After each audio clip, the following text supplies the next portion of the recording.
When are reparations not reparations? When it's a scam put forward by the white supremacists themselves. I've been telling you for years that as the black grassroots makes the demands for tangibles more pressing and inescapable, what was going to happen was the powers that be were not going to just say, oh, no reparations at all. Instead, white supremacy, as Neely Fuller explained, believes in controlling both sides of the argument. Kind of like that whole Juneteenth thing. Donald Trump was for it 8 months ago. Now Joe Biden's talking about it. They control both sides of it. Well, the same thing goes with reparations. They would pull a political judo move. If you can't stop the demand for reparations, then what you do instead is you redefine what reparations is, and then you claim we did it. And now we, the white supremacists, declare that we have absolved ourselves of the greatest sin in human history, and now we're done with it. If you're not already subscribed to this YouTube channel, go ahead and hit the subscribe button now, along with the bell icon so you can be notified whenever a new video is posted. And if you're already subscribed, check and make sure that YouTube hasn't unsubscribed you. And of course, be sure to give the video a like, as well as share it on your social media. The white supremacists hate that. White supremacy as a historical tragedy can best be separated into two unique halves. The first one was when the Europeans decided they were going to go on their genocidal march across the globe with a special emphasis on Africa. And the second part, starting about the turn of the 20th century, more or less, when the white supremacists, having stolen and exerted dominance over most of the world, now want to freeze the world the way that it is. And what does that mean? It means to ensure that the European maintains the position with which he emerged from colonialism. And nowhere do we see this drive more viciously and violently expressed than, of course, in the heart of the evil empire, here in the hells of North America, the United Snakes of America. After the American Civil War, when the slaves had been on paper, allegedly, falsely claimed to be freed, what did the slaves have? They had nothing. And the white supremacists have been at work every day ever since to make sure it remains exactly that way. The war on black people, this anti-black crusade the white supremacists are on, it can best be expressed as the war on black generational wealth, to make sure that black people do not have any money that they can give to their heirs. And the reason that that's so important is every generation starts from zero, but in a world of competition, especially when the competition is becoming more intense by the day, and the resources, or rather the availability of the resources, is being more and more prohibited and curtailed by the day. The resources are still there, but it's a matter of what little access people might have been allowed in the past. Well, that's being cut off. We got to ensure that the white supremacist elite have everything they could ever want. But with the competition this fierce, this intense, if you're starting from zero, the truth of the matter is you are falling way the hell behind. Your position is not a static position. It is in a context, and the context is that as more and more resources are being cordoned off and prohibited, as the competition is becoming more and more cannibalistic, people starting from zero are moving backward at a record pace, which is exactly what white supremacy wants. I explained to you time and again that genocides are not typically carried out like the Nazis did. That was an irregular genocide. Genocides are not usually carried out where you round up all of your victims and mass execute them. Historically, most genocides are carried out through resource deprivation. This is what happened to the people of Tasmania. This is what happened to the people of Australia. This is what happened to the Carib Indians. Whenever it's time to get rid of those people who you don't like, you don't have to gun them all down. Human beings are fragile creatures. If you deprive them of food, water, medicine, access to shelter, it won't take years for them to die off. It'll only take weeks, if that. With relatively minor effort, you can send an entire group of people into a demographic death spiral that it will take generations for them to recover from. That is assuming they can ever recover from it at all.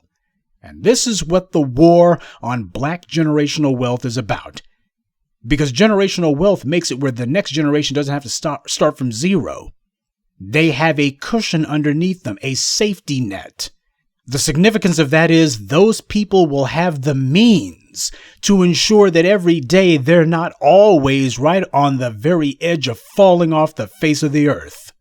Now, if you're a white supremacist who understands that melanin is what you're at war with, well, that being the case, you don't want those people to have the means of ensuring their survival. You want a situation where these guys are always going to be just half a hair away from being dead.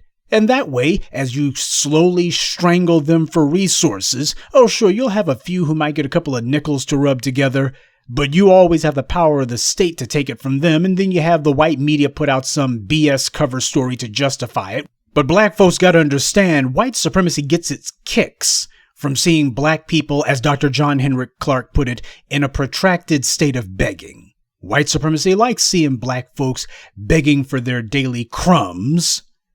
But ultimately, the white supremacists, they get tired of that. And at some point, the end game is not to have black people around henceforth and forevermore on their knees. At some point, you gotta finish the unfinished business of slavery. And that is to finally liquidate all of these former slaves, because the entire point of having a slave population is you get them to work for free, you take the spoils, and you get to have something for nothing. In every single case in human history where this has occurred, you kill off the slave population, and then the oppressors, well, they're not oppressors anymore because the people they were oppressing no longer exist. But that didn't happen here. The victims of white supremacy are still here and still fighting. Some of us. And as a result, the white supremacists are seeing before the entire world that their little lie about how they were moral and righteous, which they need in order to move forward, white supremacy cannot move forward until it gets rid of all of its past sins, or at least until there's no one accusing them of it. And this is why we suddenly see this rash of cities who previously were saying reparations. What the hell is that? We're not interested in that at all. Now you got some folks, a dozen cities or so from Los Angeles to Oklahoma saying why we've got some reparations plans that we're reparations is an idea whose time has come. Now we got them sitting here saying this. Obviously, this is a phony baloney false flag operation. This is a bunch of white supremacists in elected office who have decided that they're going to be taking all sorts of scams and schemes, which will be nothing more than a shell game. We're going to take some money, and it's not going to be cash for you. It's going to be a voucher, which you can only redeem with this white business over here, which means you'd never get a chance to have generational wealth. Oh, and just in case you think you're going to, well, the money's going to be just small enough where you can't use it for anything that you'll actually be able to own, control, or pass down. But of course, the white media, being the official mouthpiece for established white power, they're not going to state it like that. Of course, they got to put the right spin on it, the right slant. Why, they're coming around and they're committing to reparations. That's the image that you see on your screen. From the Kansas City Star. Headline, Kansas City mayor among 11 U.S. mayors committing to develop reparations pilot projects. Well, that's two lies for the price of one. First off, you don't have a Kansas City mayor, not this goofball. This guy is just your typical bootlick white supremacist meat puppet, put in front of the cameras so they can stick their hand up his behind and get him to parrot whatever it is they want him to say. A black face to sell the white lies. And to use the word committing to develop reparations pilot projects, that's supposed to make black folks' hearts go pitter-pat, especially the dim-witted, the slow-witted, the easily fooled. You know, if you got any of those A-dunce dead-enders still following square jaw and mushmouth, this is the kind of thing that'll make them get excited, but nobody else with half a working brain is going to be fooled by this. This is not committing to anything. The black media has already defined exactly what reparations is. It means cut the check. This is the reason why Jason and I and others, we have been very specific about that. Don't let them come to you no garbage about, well, anything can count as reparations, you see. Why, if there's a school lunch program, that's reparations. The Black Panthers had a school lunch program. Okay? And they weren't sitting here going, we're giving reparations to ourselves. No, unless it's cash on the barrelhead, it ain't reparations. It has to be something that you own, you can control, and that you can pass down. That's why cash is so important. And you know it's important because it's the main thing that these white supremacists are determined that they're not going to do. But since they can't stop the demand for reparations, they're trying to manufacture, using their black flunkies as their front men, they're trying to manufacture a new definition, or better yet, definitions, plural, for reparations. That way they can hit you up with 5 or 6 different things and say, why, we got this, that's going to be vouchers that can only be used with white businesses. And we've got that, which, well, it depends if the white city council decides that they're going to put something in your community, which will be constructed by a white company, and it's going to be mostly for the white folks who are going to be moving in. And these areas over here where the black folks got driven out, why, we're going to build them up because black folks used to be here, and this is reparations. And you'll have black meat puppets out there like Ta-Nehisi Chokes, among others, who will be saying, yep, that's right, this is reparations. According to the Kansas City Star, it says 11 U.S. mayors have pledged to pay reparations for slavery to a small group of black residents in their cities, saying their aim is to set an example for the federal government on how a nationwide program could work. Now, family, I was telling you guys about this just a few weeks ago. And we've been talking about it more often than that, but you notice how you keep seeing the same phrases coming up over and over again. The white media keeps using the same phrases. See, this is how societal conditioning is carried out. This is called message discipline. The white media's purpose is to mislead and indoctrinate the masses, but the white media also acts as an internal communication apparatus. This is how white supremacy communicates within itself to get everybody on the same page. We've pledged to pay reparations for slavery, but only to a small group of black residents. Because they were the only ones impacted by slavery, don't you know? And what's the goal? We're going to set an example for the federal government. Yeah, this is how we're going to get over on these niggas. That's what this really means. This is how we're going to get over on them. Say Biden, Kamala, Nancy Pelosi, Chuck Schumer. See, this is how we're going to get over on these niggers. This is how we're going to do it. We're going to go ahead and have some vouchers that can only be used with white companies. And we're going to have a couple of quote unquote infrastructure projects that are going to be taking place in black areas, mostly meant to drive up the property values and drive them out. Not going to be anything that we actually put in their hands, because God forbid should they have anything that could even incidentally lead to generational wealth. We need to make sure that whatever it is, it's nothing that actually gets put in their hands. It is only something that at best, like those housing voucher scams, will only be in your hand long enough for you to give it off to some white company. And then they're the ones who actually get the money. The black people never actually get it. That is redefining, perverting the definition of reparations, making it into something that is useful to white supremacy. And they want this to be the example for the federal government. Don't be surprised when you see Republicans leading the charge, just like Donald Trump last year with Juneteenth. Don't be surprised when you see Republicans saying, well, you know what, Jack Kemp, back in the day, Jack Kemp used to talk about empowerment zone. You know, this is an idea whose time has come. Now, the piece goes on to say that the mayors had no details on how much it would cost, who would pay for it, or how people would be chosen. Well, as I already explained, with that con game going on in Evanston, they've already figured all that stuff out. What they were saying was, well, we got burned, people are finding out, so we're not giving any details. No details, folks. Don't ask any details. Last time we gave details, everybody saw what was going on. They saw the scam, they were able to call it out for what it is. So we're not giving any details, but don't worry, take our word for it. It's totally above board. All those details would be worked out with the help of local commissions comprised of representatives from black-led organizations. That means black sock puppet organizations.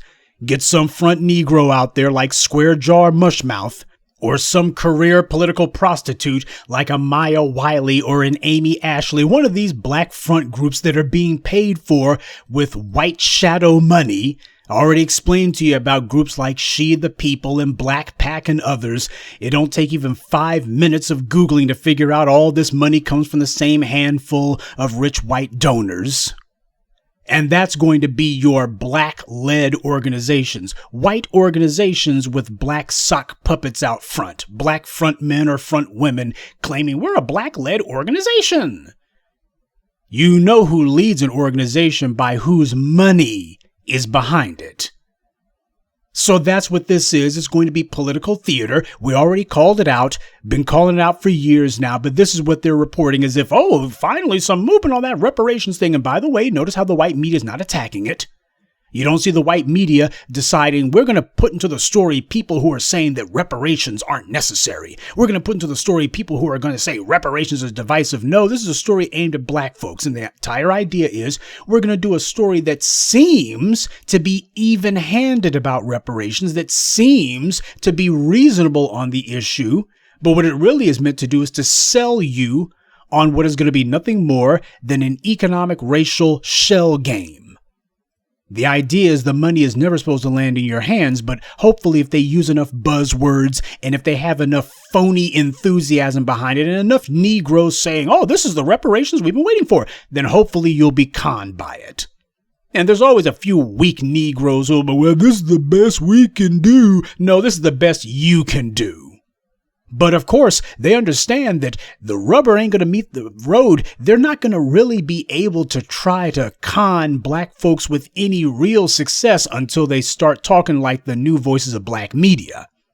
The piece says, but the mayors say they are committed to paying reparations instead of just talking about them. That's aimed directly at the black media, that line. They're committed to paying reparations, except they're not paying anything.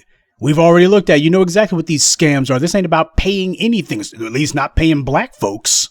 But they understand the black media has made it clear to a critical mass of black people that unless they're cutting the check, it ain't reparations. So they're using phrases meant to con you and fool you. Oh, paying reparations. You're supposed to think that means cut the check when they don't mean anything of the sort. So don't be listening. This is the reason why I tell you when it comes to the white media, you better not ever be looking at what they're saying as anything other than a pack of lies, as nothing more than a ploy meant to deceive you. The using of our language by these scumbags, why you have no other than St. Louis Mayor Tashara Jones. I think I talked about her a few months ago. Black Americans don't need another study that sits on a shelf. Well, so much for HR 40, huh? Because they actually mentioned that in passing earlier in this article. But the black media exposed that hoax. TBA gave the definitive takedown of that little scam, ran through it line by line and showed it for the trick bag that it is. After that, like a balloon that got popped, they understood HR 40 has been exposed.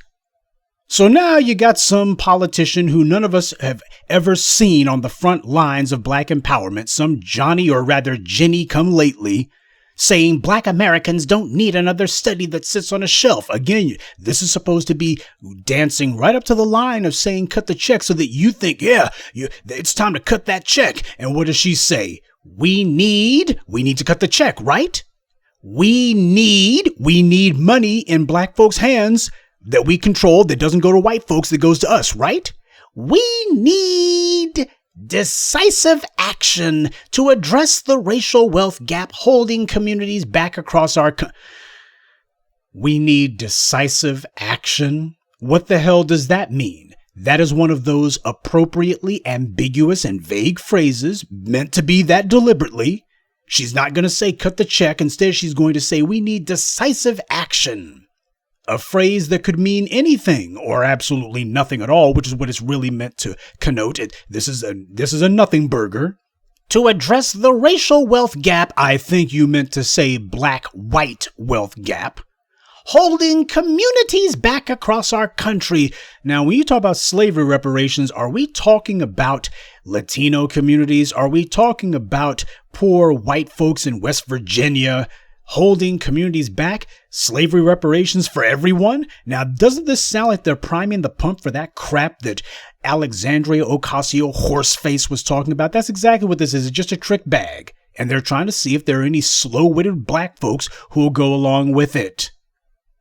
Yeah, they start off sounding exactly like us, using our wording so that they can get your ears to perk up.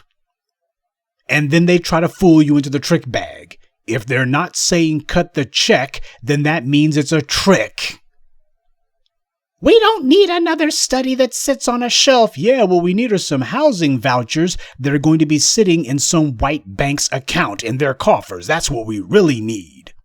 This is supposed to be your freaking mayor of St. Louis.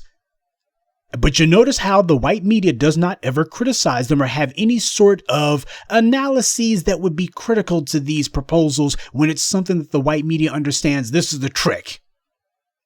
They know exactly what's going on here. They know exactly what it is because they're behind it. They're part of it. Their job is to sell as many black folks on it as possible.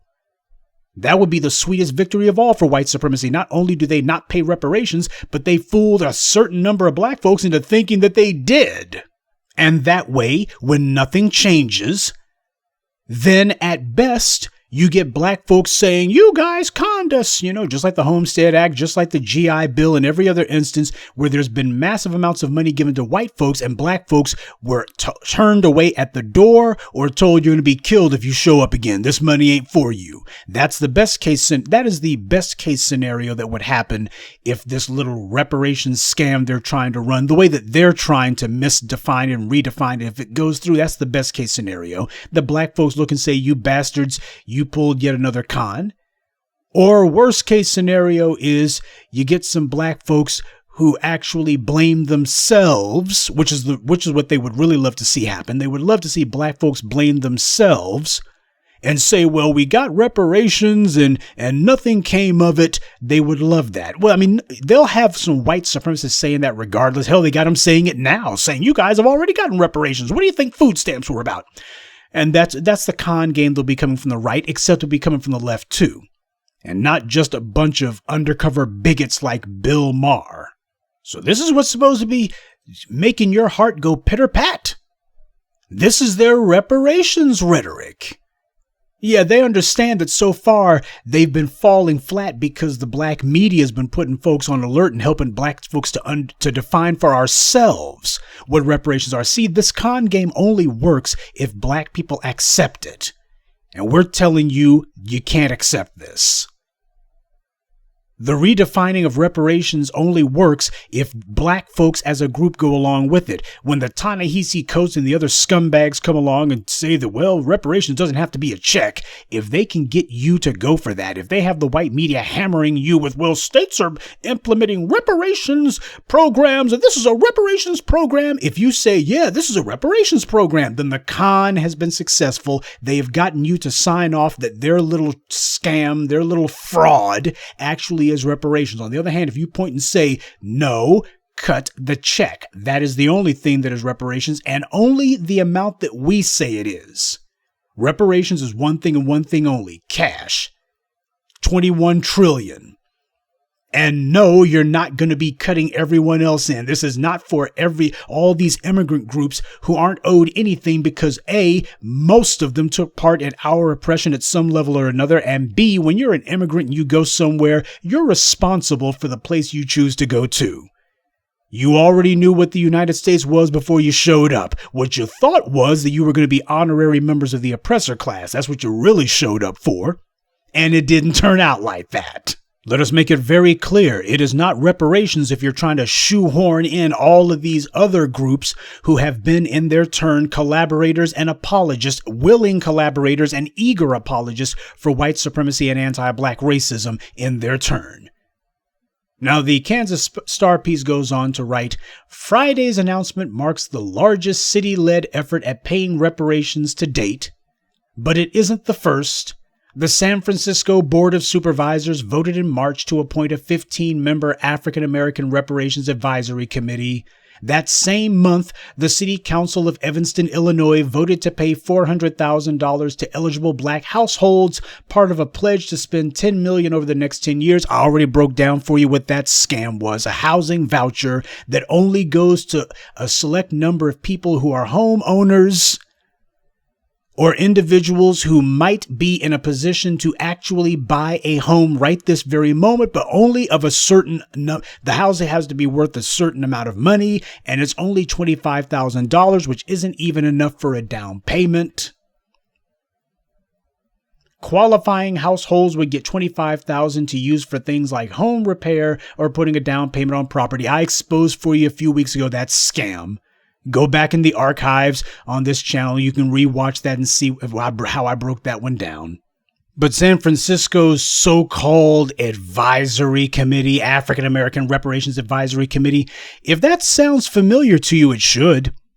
Is exactly what happened when Kamala Harris, when she was under the sheets with low-down Willie Brown back in the day, back in San Francisco.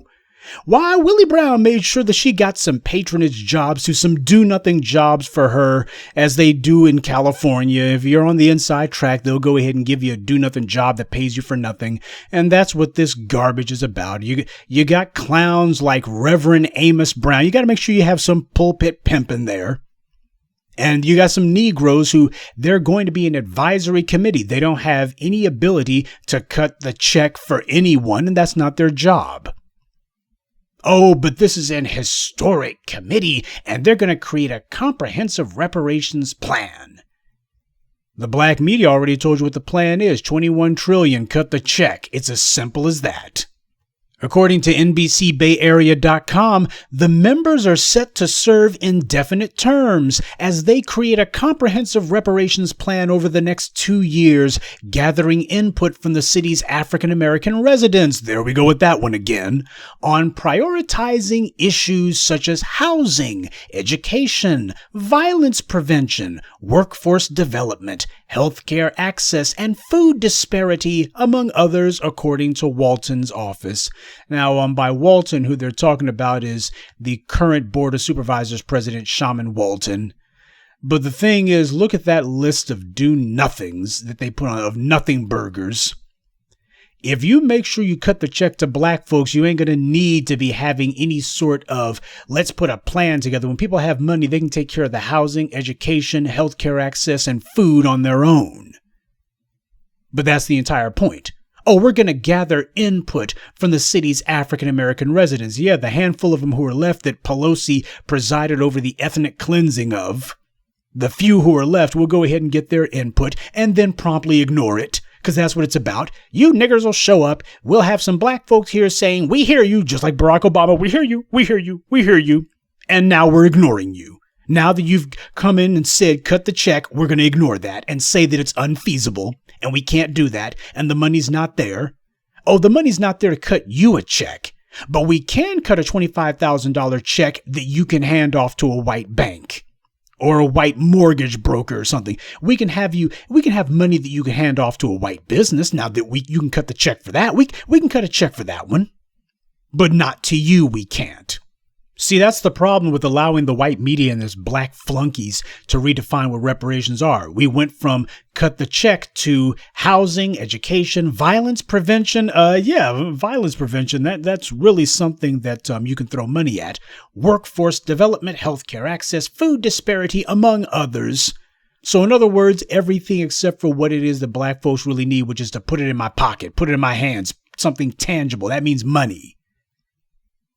Yeah, it's going to go for everything under the sun. Housing, that means money for white banks and mortgage companies. Education, that means money for white schools. Violence prevention, that means money for do-nothing jobs for white bureaucrats and white social workers. Workforce development, that means you can have money for manpower or some other white-owned staffing agency. Healthcare access, money for white hospitals. Food disparity, money for white grocery stores, but please don't think that they're going to be building one in your area. That's what it keeps coming back to. That's what all this is code for. That's what their reparations plan is going to be. That's what they're scheming to do, to give a huge windfall to all of these white businesses and white public sector employees.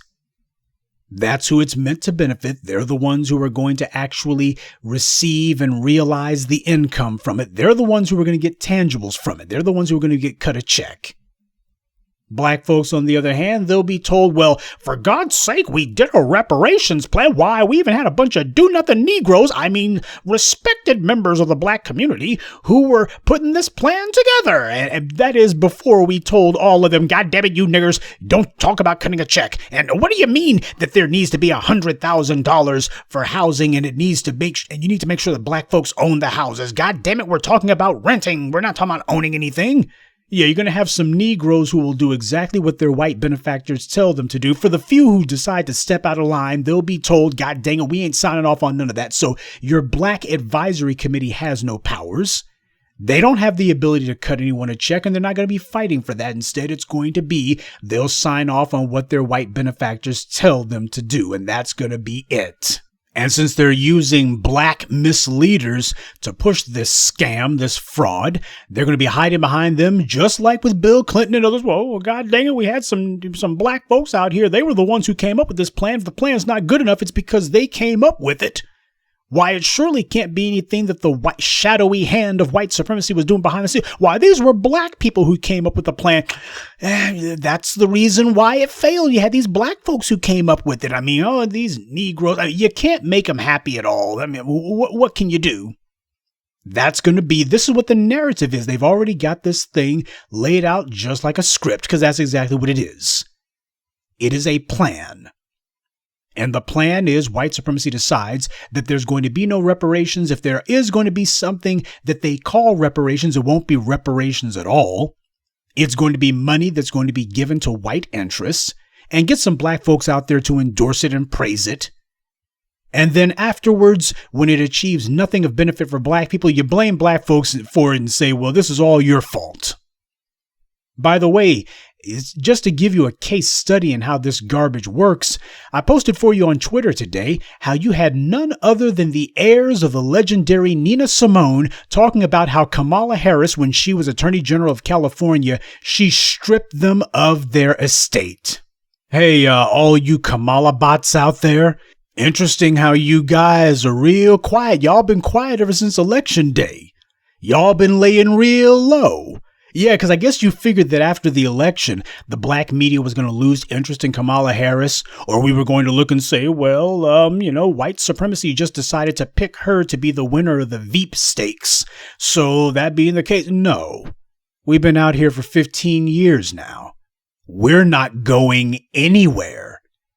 And holding the feet of white supremacists and their black bootlicks and their non-black bootlicks, in the case of Kamala Harris, holding their feet to the fire, that's our full-time job.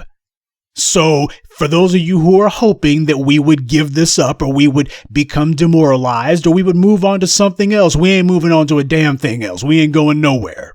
You have the daughter, mostly the granddaughter of Nina Simone, who is talking about this. And the daughter of Nina Simone was the one who Nina Simone's estate was under, as you would have guessed. But why did it get taken? Well, whenever there are black folks who white supremacy wants to take the wealth from, and they want to use the courts as the means of theft, what they do is they always gin up some phony baloney story. It's always the same thing. Well, these niggers, they were spending the money on cheap booze and hookers, and that's the reason why they shouldn't have it. They shouldn't have it at all. Why? It's a crime that they should have this money. It's a crime that they should have it, and more responsible people should be put in charge. And that's what the lie was. So what happened was Kamala Harris, as Attorney General of California, she decided, I think that there's been some fiduciary hanky-panky over here. Whether there was or not is immaterial, but I do think it's very telling that Kamala Harris decided that the daughter of Nina Simone needed to be placed under a de facto gag order so that she can't talk about this. She can't talk about her mother. She can't say anything. Now, does that sound like somebody who was merely carrying out a legal maneuver? That somebody went to court because there's all sorts of financial skullduggery going on, and she's just doing this for the good of the estate. First of all, it's their inheritance. I mean, what the hell is she doing deciding I'm going to use the courts to take it and give it to some white people? As Nina Simone's granddaughter pointed out, the entire purpose of what Kamala Harris wanted was to make sure the family would get no royalties, nothing.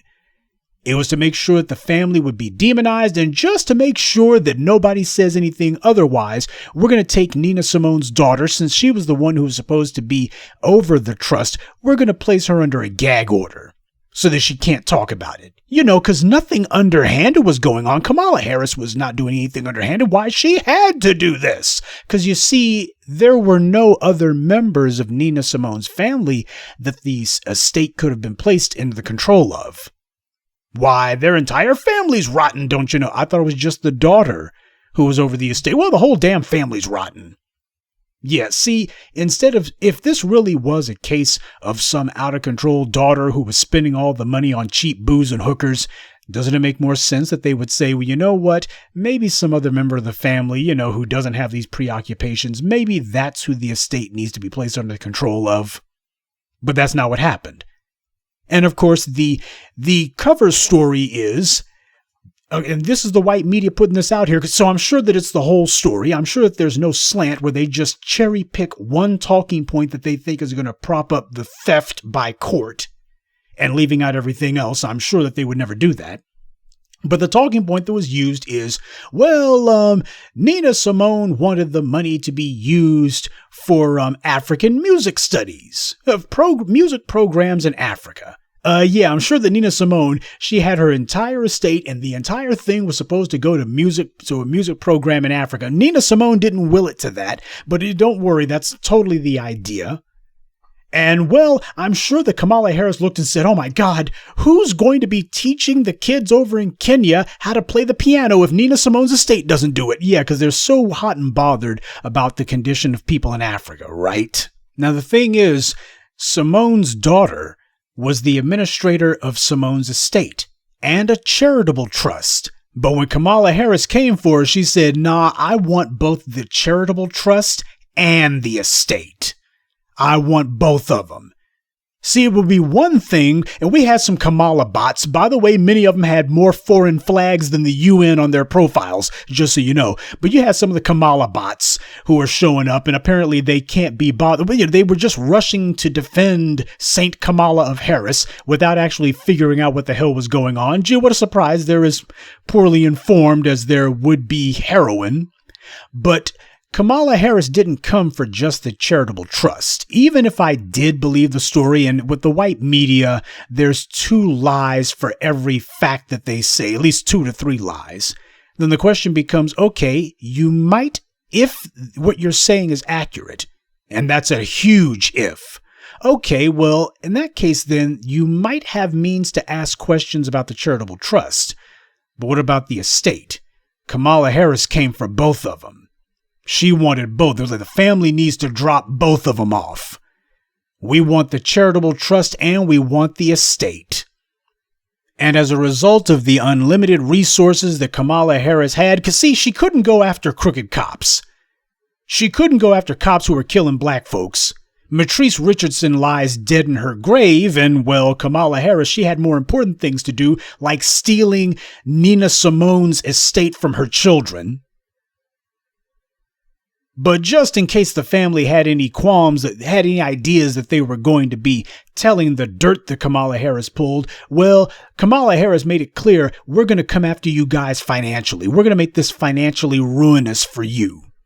If you go to court, well, you already know I got the court stacked against you. All these good white folks and these bootlicking Negroes like low-down Willie Brown, they've already stacked the deck in my favor. And these white folks who I want you to hand this estate and the charitable trust over to, they're just sitting here like sharks licking their chops.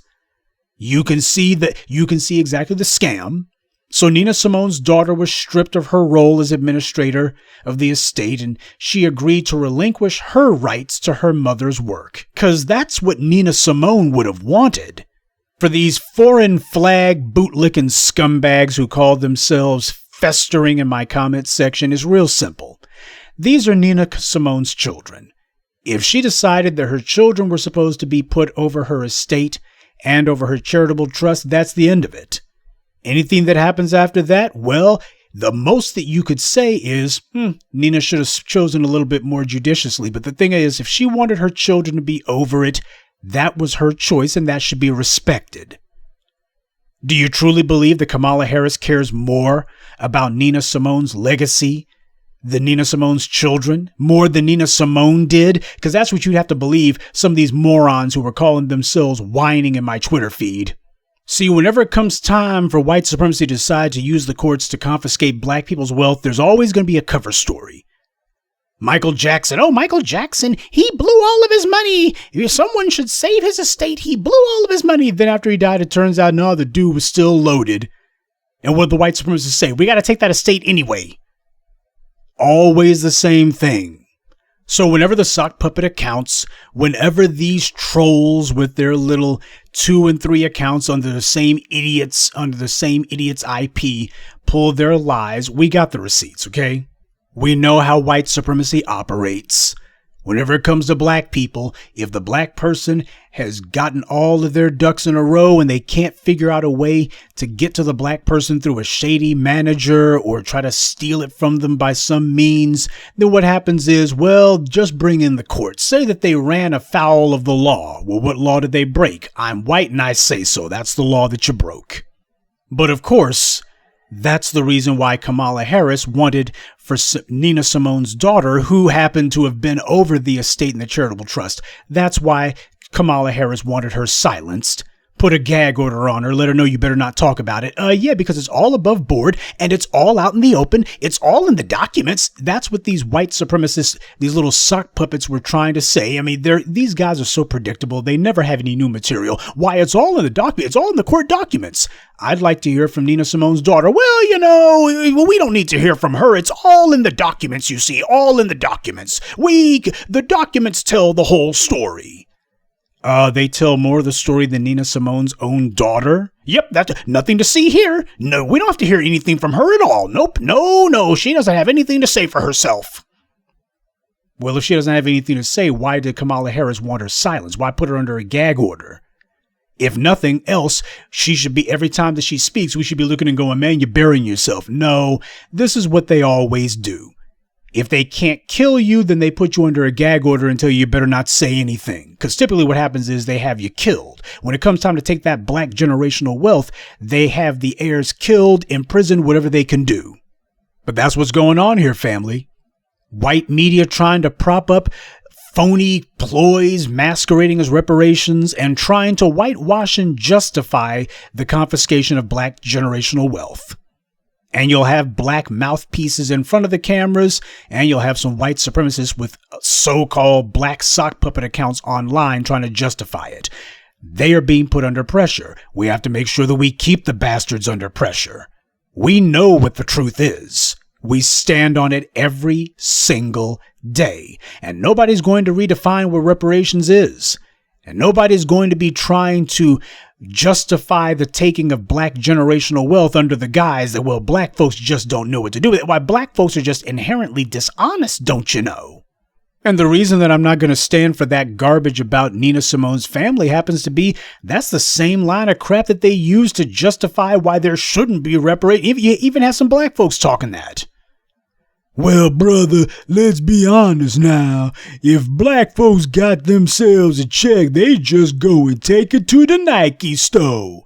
Well, first of all, that's only a number of black people who would do that. And secondly, if you had reparations 150 years ago, you're really telling me that the ancestors of David Clark or the ancestors of Clarence Thomas or some of these other bootlicking morons, you're telling me that they wouldn't have run off to the nearest honky tonk or whatever, that you would have had that situation under any circumstances. There's always going to be a certain number of people who, if they come into some money, they're going to blow it no matter what. But that's never been used as a justification not to give reparations to any other group. They didn't say, well, those Japanese Americans who were interned at Manzanar, they would just turn around and waste the money, Oh, those Native Americans, oh, come on, you know what they go to. They'd spend it on fire water. You know how those people are. They never do that with any other group. Everybody else, it doesn't matter. They're going to get reparations, and that's all that matters. We have to right a historical wrong. But with black folks, there's always some reason, some justification for why black people shouldn't have it, because black people are inherently irresponsible, etc., etc. Most of the lottery winners in America are white, and most of the lottery winners are also in tremendous debt. But you never hear. See, there's no racial pathology that gets applied to every other group. Only black people are racially pathologized for everything. But of course, this is not about explaining anything or justifying anything. What this is about is giving rhetorical cover to what they already want to do. Well, I'm not going along with the pack of lies no matter who tries to sell me on it. And neither should you. As black people, we have been robbed of the fruit of our labors for too long. And our descendants have been robbed of the ability to be able to build upon their forefathers and foremothers' work also. And it's time for us to call it out for what it is, and it's time for us to make sure that nobody runs around trying to make excuses for it or tell us that, well, this is right. Black people should be stripped of what they have. They shouldn't have anything. No way. We're not letting anybody justify our deprivation. Not anymore.